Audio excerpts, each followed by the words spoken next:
It's looking pretty white out. 안녕하세요. 이재문입니다.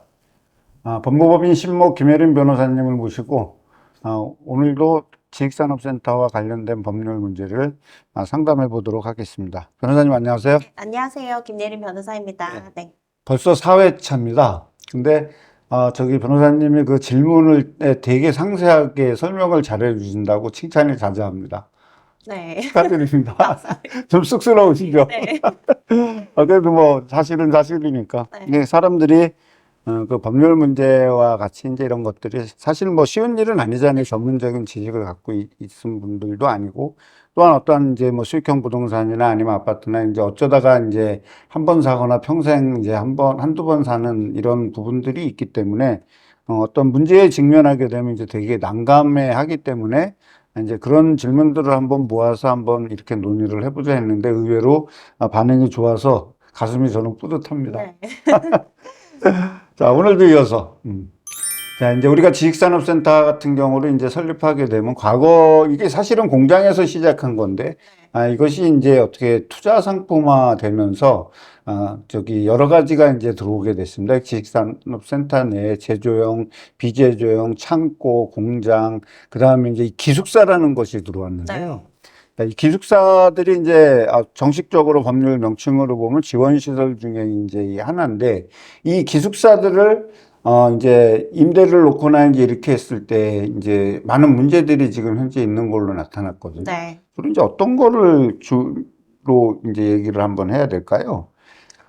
일단 지원시설 관련해서는 최근에 이제 그 입점할 수 있는 네. 업종들이 좀 많이 늘어났다라고 네. 볼 수가 있고요. 그리고 이제 지식산업센터 내에 그 입점할 수 있는 업체가 정해져 있는 그 업무시설 외에도 네. 이 지원시설 그리고 기숙사가 별도로 또 있다라고 네. 보시면 돼요. 근데 이제 기숙사 같은 경우에는 아무나 또 입주를 하실 수 있는 거는 아니에요. 이게 기숙사는 원칙적으로 주택에는 또 포함이 되지 않기 때문에 지식산업센터에 입점해 있는 업체의 뭐 임원이나 직원 같은 경우에만 또 기숙사에 거주를 하실 수가 있다라는 점을 좀 인지를 하셔야 되고, 이게 이제 기숙사는 사실 겉보기에는 아파트나 원룸 형태로 되어 있다라고 볼 수가 있어요. 왜냐하면 이게 주거를 또 하실 수 있는 부분들이 있어야 되기 때문에. 그래서 일반적인 주거시설과 사실상은 별 차이가 없지만 실제로 이제 주택으로 보지는 않는다, 법률적으로. 그 부분을 좀 염두에 두시고 이제 임대차 계약을 체결하시거나 아니면 또 매매 계약을 체결을 하실 때 고려를 하셔야 되는 거죠. 자, 그러면 이제 만약에 그 기숙사 같은 경우는 이제 그러면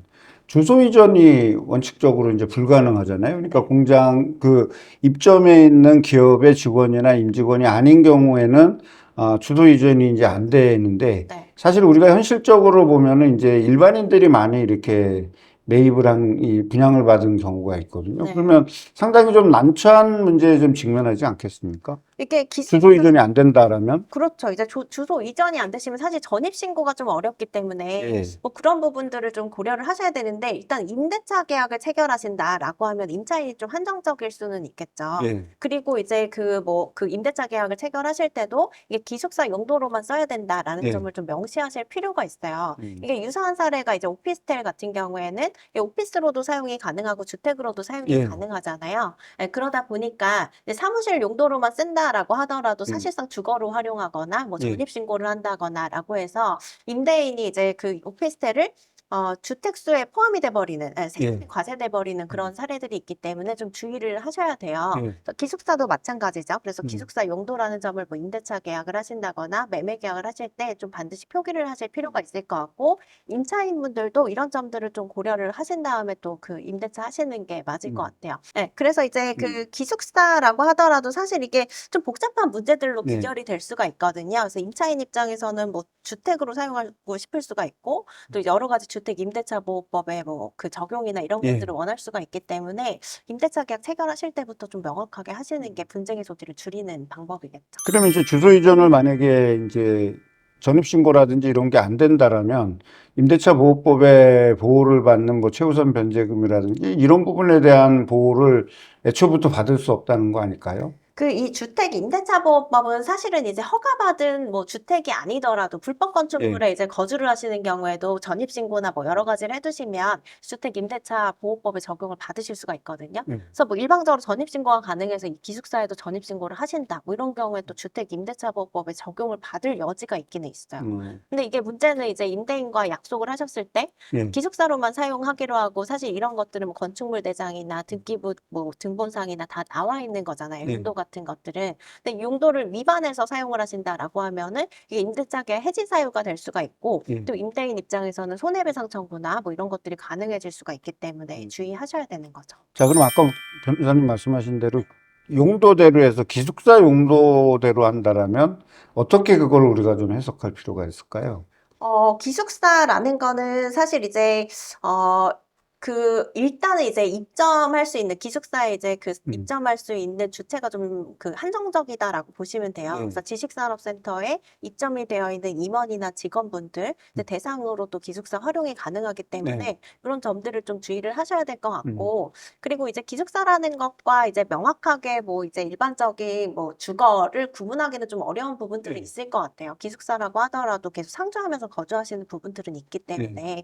그래서 그런 것들은 좀 사실상 좀 명확하게 구분하기는 어렵지만, 그래서 계약서상의 용도나 이런 것들을 좀 분명하게 적어 두시는 거죠. 최근에 이제 그 생활형 숙박시설 부분에 있어서도 이제 국토부에서 그거를 오피스텔로 전환해 주겠다라는 이제 유예기간을 몇 년 동안 줬잖아요. 근데 작년 이제 10월에 이제 이거는 이제 더 이상 연장하지 않고 하지 않겠다. 그 대신 숙박업 신고를 하지 않은 이런 그 호실에 대해서는 2024년 12월까지는 이제 이행강제금을 유예하겠다라고 이제 해서 2025년부터는 이행강제금이 이제 부과될지 어떨지 이제 그런 문제가 지금 현재까지 남아 있어서 지금 생활형 숙박시설에 관련돼 있는 부분의 상당 부분이 이제 조금 시끄러운 듯한 어떤 느낌을 저희가 받고 있거든요. 네. 근데 만약에 이 기숙사도 용도대로 만약에 사용되지 않는다라면 또 이행강제금이 또 부과될 수 있는 여지가 있지 않을까요? 가능성이 있죠. 근데 이게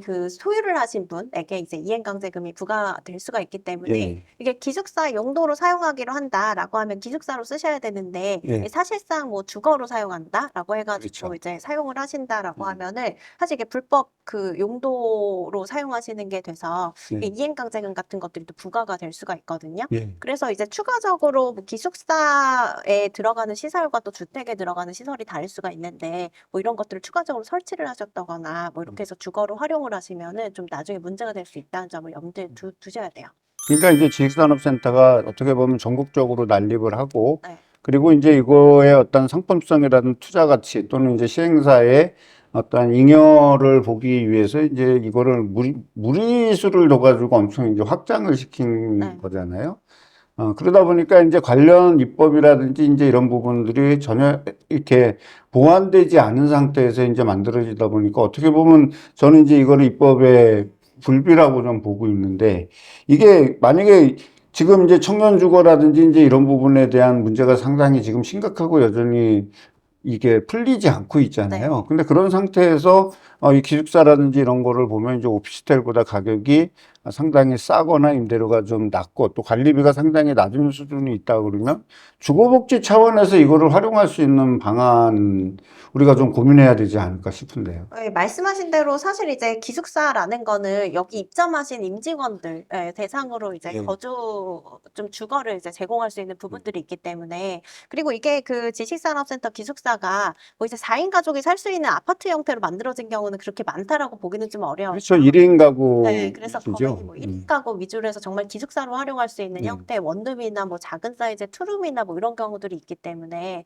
이런 부분들에 있어서 뭐 세제 혜택이나 여러 가지 좀 법률적인 부분들이 좀 보완이 되면 청년분들이 좀 활용할 수 있는 여지들이 꽤 클 것 같아요. 그러니까 이제 많이 전했는데 이거를 전체가 다 이행강제금 부담을 갖고 임대를 하거나 주소 이전이 안 되거나 이제 어떤 이런 제한을 갖고 이제 한다라면 사는 사람이나 임대를 놓는 사람이나 사실 이렇게 마음이 이렇게 좀 편하지 않을 것 같다는 생각이 듭니다. 어떤 이제 혜택을 좀 네. 그 사용하는 지금 용도에 따라서 예를 들어서 뭐 청년주거로 제공하는 방법들이 네. 있다라고 하면은 뭐 예를 들어 지식산업센터에 입점하는 임직원 외에 또 뭐 주변까지 또 확장할 수도 네. 있는 부분들이 있잖아요. 이제 보통 지식산업센터 같은 경우에는 이제 기숙사가 붙어 있는데 위치가 좋은 곳들이 많기 네. 때문에 이런 부분을 뭐 청년에 한해서 아니면 어떤 소득 수준이 일정 부분 이하인 저소득층에게 뭐 공급을 한다. 뭐 이런 경우에는 조금 요건 완화해주는 방향으로 가능할 수 있겠죠. 좀 이런 방식으로 좀 바뀌었으면 좋겠습니다. 다음 또 질문을 이어서 좀 말씀드리면, 이제 최근에 이제, 저기, 수익형 부동산, 특히 이제 지식산업센터와 이제 이 생활형 숙박시설이라든지 이제 이런 부분들에 대한 준공이 나면서 이제 이 계약자들이 입주를 해야 되잖아요.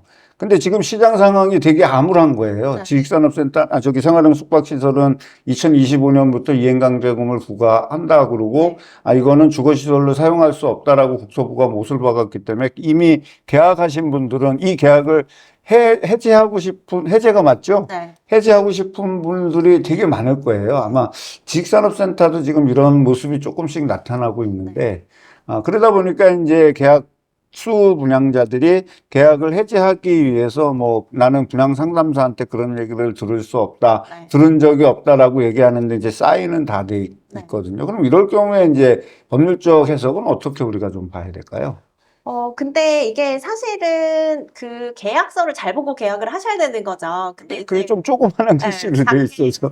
그리고 예. 계약 또 하시려고 오시는 분들은 당연히 믿고 계약을 하시기 때문에 자세하게 안 보시는 경우들이 많아요. 근데 어쨌든 간에 이 계약서는 약관이라고 해서 중요한 부분들은 모두 설명하고 고지하고 그렇게 되어 있기 때문에 이 계약서의 중요한 내용을 듣고 이해하였음 뭐 이런 것들을 자필로 쓰시기도 하고 할 거예요. 그럴 때는 어쨌든 내가 이제 어떤 서명이나 뭐 도장을 날인한다라고 하면은 그 계약에 상응하는 조건, 그 책임들을 지셔야 되는 부분들이 있기 때문에 좀 사전에 좀 꼼꼼하게 보시는 게 전 중요할 것 같아요. 일단은 계약은 한번 체결되면 이행되는 게 원칙이라서 이걸 뭐 중간에 해제를 하신다거나 뭐 취소를 하신다거나 이거는 굉장히 어렵다라고 보시면 되거든요. 아주 특별한 경우에만 인정이 되는 권리예요. 그렇기 때문에 이제 내 계약상의 어떤 권리 의무를 부담하게 되는지 뭐 이런 부분들을 좀 꼼꼼하게 체크를 하셔야죠. 잘 안 보이지더라도. 그러니까 이제 예를 들면 중요 부분인데, 네. 이건 계약의 중요 부분이고 반드시 고지를 해야 되는 고지 의무가 있기 때문에 네. 이제 읽어드리고 이제 자필 서명을 받고 그러잖아요. 네. 나는 근데 들은 적이 없다라고 얘기하면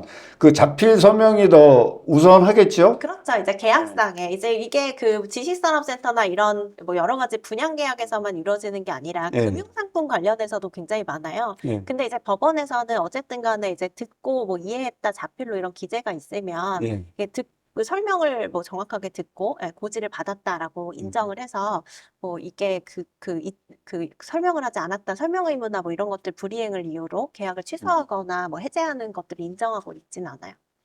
또 경기가 너무 어려워지고 금리가 이제 고금리 상황이 이렇게 지속되다 보니 이 수분양자들의 이제 수분양자들이 이제 잔금을 하기 위해서 특히 이제 지상 같은 경우는 8, 90% 잔금 대출이 된다라고 이렇게 얘기를 많이 해서 이제 뭐 크게 내 기초 자금을 들이지 않고 투자할 수 있겠다라고 생각을 했는데 사실 좀 경제 상황이 너무 바뀌어서 지금은 이제 금리 부담이 이제 되게 지금 와 있는 상황이거든요. 그럼 이제 수분양자들 입장에서 잔금이 마련되지 않은 수분양자들은 되게 이제 고민이 커질 것 같고 마음도 되게 이제 불안해지는 상황이 네. 있거든요.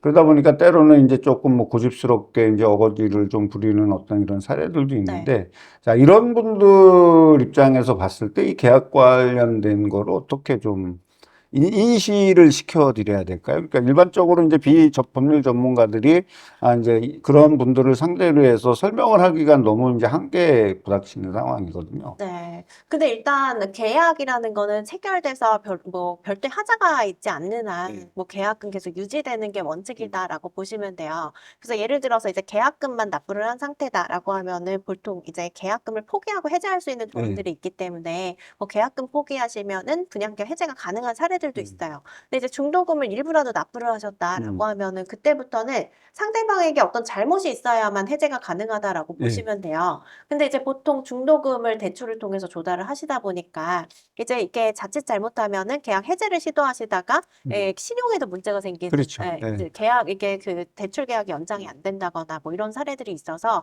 그 문제가 발생할 수 있거든요. 그래서 나한테 이제 계약 해제 사유가 있는지를 정확하게 좀 따져보셔야 되는 거고, 그리고 그냥 내가 단순히 분양가가 비싸다거나 뭐 수익이 떨어진다 뭐 이런 이유들로 인해서 이제 분양계약 해제하는 것은 상당히 어렵다라는 점을 인지를 하셔야 돼요. 음.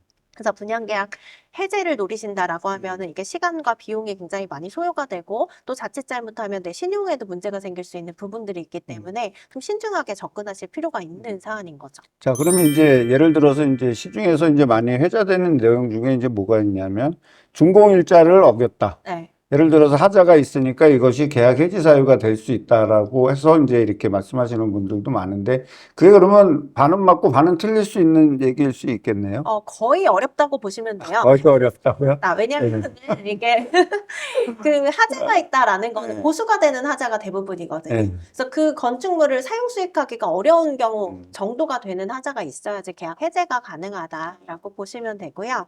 그리고 이제 그 분양계 해제는 원칙적으로 좀 어려운 부분들이 있기 때문에 네. 이게 그 정확하게 검토를 하고 그 진행을 하셔야지 아니면은 더 큰 손해로 돌아올 수 있다는 점을 좀 인지를 하시는 게 좋을 것 같아요. 자, 몇 가지 질문 드리고 답변 받다 보니까 또 오늘도 시간이 좀 다 됐습니다. 조금 아쉽습니다. 이게 좀 얘기를 해서 시간을 좀 넓히든가 이것 좀 해야지 이게 하다가 마는 듯한 기분이 드는데 하나씩 이렇게 알고 나가는 솔찬은 재미도 있는 것 같습니다. 네. 오늘 수고 많이 하셨습니다. 네, 고생하셨습니다. 네.